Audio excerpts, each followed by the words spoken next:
More than 5 years have passed since the financial crisis, but we're still living with the shocking discovery that our banks are nowhere near as strong as we believed.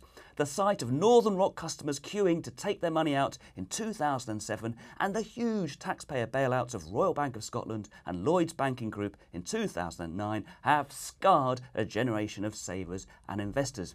Although bank shares have bounced back, they are still well below their pre-crisis peak.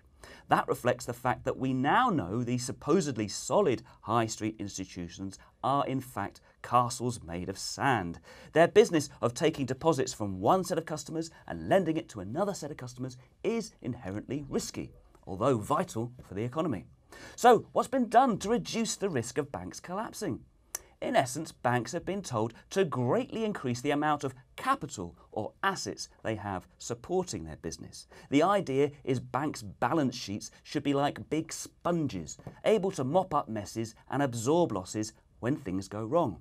The more capital they have, the more they will be able to cope with the expected and unexpected dangers they face.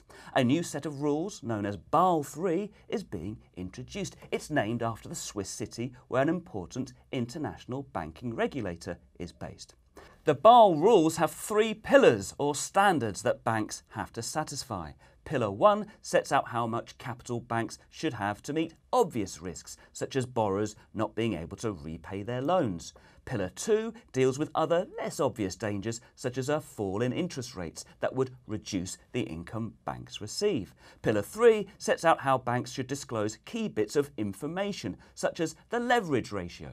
This shows how much business is backed by a bank's capital. A high ratio indicates a riskier bank. The big challenge regulators face is how much flexibility they should allow banks when calculating the capital they need. Banks and regulators use the term risk-weighted assets to describe how risky business needs more capital and less risky business needs less. While that's sensible in principle, in practice the fear is if you give banks too much leeway, they'll skimp on capital, raising the prospect that taxpayers will have to bail out banks again in future. However, there's also a risk of being too tough on banks. The more capital banks have to find, the less they can lend. Hence the complaint from small businesses and first-time buyers that they can't borrow the money they need. It's a balancing act. After much haggling, regulators have told banks they have to have capital of at least 10.5% of their risk-weighted assets by 2019.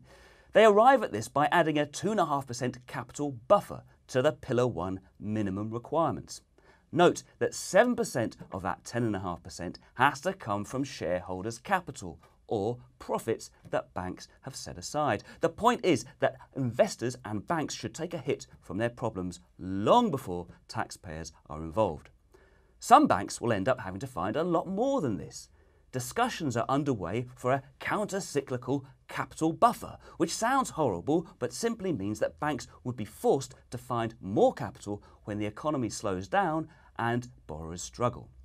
Really big banks, viewed as too big to fail, will have to set aside even more. As you can see, it's still work in progress, which is why some investors remain wary of banks.